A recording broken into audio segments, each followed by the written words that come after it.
প্রিয় ভাইয়েরা, হাদি ভাই যে জন্য আসলে জীবন দিয়েছে আমরা তা বুঝতে হবে। তার তার পরীক্ষা সে আল্লাহ রাব্বুল আলামিনের কাছে কতটুকু উন্নত হয়েছে তা আজকে আমরা দেখতে পাচ্ছি। আজকে দেশ বিদেশে সকল জায়গায় হাদি ভাইয়ের জন্য সংবর্ধনা জানাচ্ছে, রাষ্ট্রীয় মর্যাদা পাচ্ছে। আল্লাহ রাব্বুল আলামিন যেন তাকে শহীদ হিসেবে কবুল ও মঞ্জুর করুক।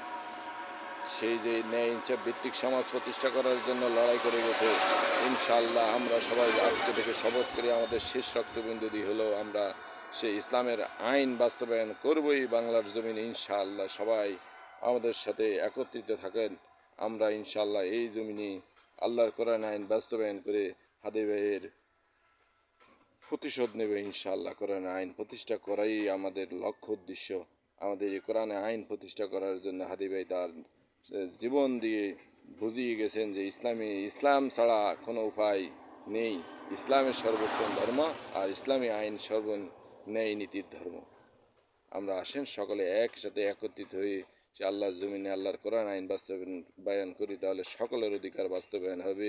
আমরা কারো গোলাম হব না ইনশাআল্লাহ, গোলামি করতেও দেব না ইনশাআল্লাহ।